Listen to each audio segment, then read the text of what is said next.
Começar pelos fins, a nova questão comunista. 2.03 para uma estratégia de desalienação. A esta amplificação, que já tantas coisas muda, vem acrescentar-se uma transmutação que vai mudar ainda mais. Se ao fim e ao cabo o capitalismo se resume à exploração do homem pelo homem, o seu papel histórico é só negativo e só se trata pela abolição. Isto define uma maneira de o combater. Colocar-se do ponto de vista da alienação abre uma perspectiva inteiramente diferente. Não porque a expoliação dos trabalhadores se revele menos inaceitável. Acabar com ela continua a ser o único desígnio válido. Mas a alienação não é só desapossessão impiedosa dos indivíduos. É também, e ao mesmo tempo, desenvolvimento sem precedente de capacidades humanas, embora sob uma forma que as afeta no seu próprio fundo. Isto é o que Marx não hesitava em chamar a missão histórica do capitalismo, e recusar-se a vê-lo impede totalmente de compreender a sua formidável vitalidade e também a sua tenaz audiência. O capitalismo não é só destruição, como em meados dos anos 80, Filipe Ergoy o repetia, quase no meio do deserto, perante o Comitê Central do PCF. O que não significa que haja que se lhe render. Há alienação em tudo o que ele produz, por exemplo, no caráter cataclísmico que imprime a mundialização, do mesmo modo que pode haver hoje ainda algo de positivo na sua constante propensão para destruir as barreiras vetustas. Pensar em termos de alienação repõe finalmente uma visão dialética das coisas, por oposição a um discurso de pura denúncia sem real alternativa e, por conseguinte, sem uma vasta audiência. Isto conduz a rejeitar a ideia, sem dúvida justa para a Rússia quando Lenin a formula em 1918, Obras, tomo 27, página 87, mas absurdamente erigida em lei geral por Stalin, segundo a qual o socialismo não encontra na sociedade burguesa relações já prontas, com a possível exceção do capitalismo de Estado, ideia terrível de uma sociedade nova que deveria, de certo modo, ser imposta de fora uma realidade recalcitrante, nos antípodas da concepção marxiana, em que o próprio movimento do capitalismo e das reações que suscita produz de dentro muitos pressupostos do comunismo.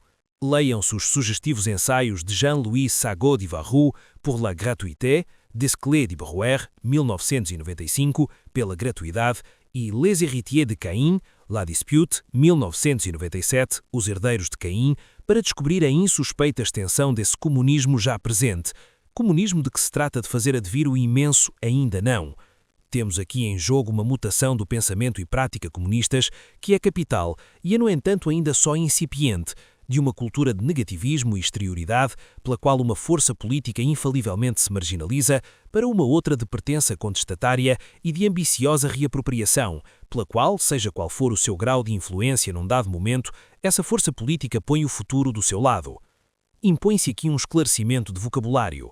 Quando se lê Marx nas traduções francesas existentes, encontra-se nele com frequência a palavra abolição. Exemplo tipo, o manifesto evoca várias vezes a abolição das relações sociais existentes, tendo-se esta palavra tornado desde há muito um importante identificador do discurso comunista. É necessário abolir a propriedade dos meios de produção, abolir o capitalismo. Ora, na maior parte dos casos, a palavra de que Marx se serve é a famosa Aufhebung, que em alemão corrente quer com efeito dizer abolição, supressão, revogação, mas que na linguagem teórica de Hegel e de Marx na sua esteira tem expressamente tal como a sua etimologia o exige, e sobre isto Hegel é muito claro, um sentido muito mais dialético, ao mesmo tempo supressão, conservação e elevação, por outras palavras, passagem a uma forma superior, o que as atuais traduções francesas de Hegel dão por meio do neologismo sobressunção, em francês sursoncion, de que o francês corrente dá uma ideia bastante correta, utilizando dépassement, onde o português utiliza superação. A tradução clássica de Marx, e que continua a praticar-se, em que Aufhebung é restritivamente dada por abolição, constitui, pois, uma clara deformação do seu pensamento, de cujas consequências é dificilmente avaliadas. Aliás, quando Marx fala, por exemplo, do Aufhebung, do próprio modo de produção numa forma superior, Grundrisse, tomo 2, página 200, o sublinhado é do autor, somos mesmo obrigados a traduzir por superação.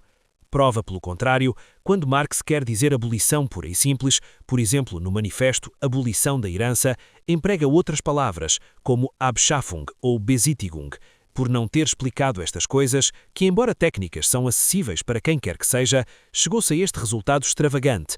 Milhares de comunistas imaginaram e ainda pensam que a passagem terminológica de abolição a superação do capitalismo nos textos dos refundadores comunistas e depois nos documentos recentes do partido escondia um recuo reformista, quando se trata, pelo contrário, de restabelecer a exata compreensão do que Marx tinha em mente e do que, aliás, reclama o simples bom senso, sendo o capitalismo uma forma antagónica e transitória do desenvolvimento das forças humanas, a tarefa revolucionária é, inseparavelmente, a de suprimir esta forma para manter e promover sob outras formas os conteúdos anteriormente alcançados. Iria-se, por exemplo, abolir o capital fixo, quer dizer, o trabalho passado acumulado, que é uma parte essencial da riqueza nacional. E assim, essa tarefa é, efetivamente, a de superar o capitalismo. A falsa ideia, não marxiana, de abolição é aqui e ali defendida na crença de assim salvaguardar a identidade comunista. Terrível preço a pagar por uma magra prática da política em que a teoria passou por só interessar alguns intelectuais. Isto quando se torna ainda mais verdadeira do que na sua época a expressão de Gramsci: todo o homem é filósofo. Um campo muito alargado, um conteúdo muito dialetizado, não se esgotou ainda o que de mais essencial nos traz o objetivo de desalienação, se não se acrescentar uma atitude estratégica de uma espécie muito nova. Querer mudar de um só golpe o modo de propriedade dos meios de produção visa com efeito um ato político-jurídico de grande amplitude e que pressupõe a conquista do poder de Estado à burguesia, numa clássica perspectiva de recurso à violência. Concepção de feição muito revolucionária, cuja característica foi o mais das vezes, paradoxalmente, em países como o nosso, e à espera da hora que nunca mais chegava, o conduzir a uma política muito pouco revolucionária, fechada em lutas defensivas que tinham de ser animadas por estímulos de ordem verbal e reivindicações de tipo sindical. É todo este conjunto que uma ótica reapropriativa vem radicalmente transformar.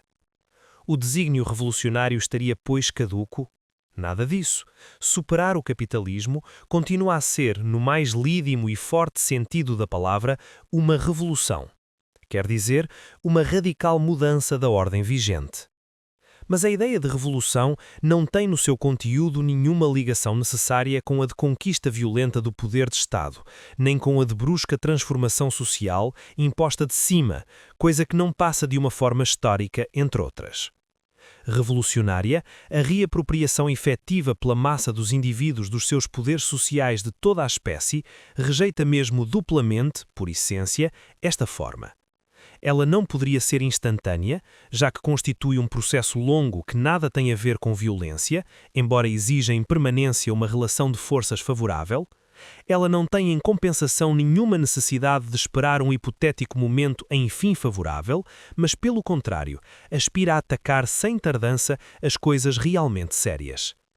O que aqui aparece é nada menos do que um novo conceito de revolução, um revolucionar sem revolução, uma evolução revolucionária, como dizia Jaurès, ou, se se preferir, revolução evolucionária.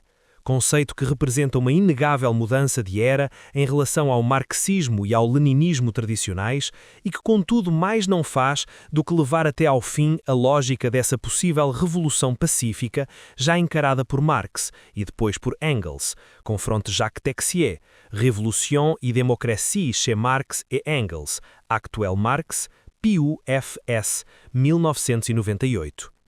Revolução e democracia em Marx e Engels. E mesmo por Lenin, confronte meu anexo 1. O grande erro dos alemães, escrevia Engels a Bernstein em agosto de 1883, é imaginarem que a revolução é algo que se pode fazer da noite para o dia, quando ela implica um processo de desenvolvimento das massas que, mesmo em circunstâncias que o acelerem, leva anos. Marx Engels Werk, tomo 36, Dietz, 1967. Tradução do autor. Esta intuição ganha hoje um enorme relevo.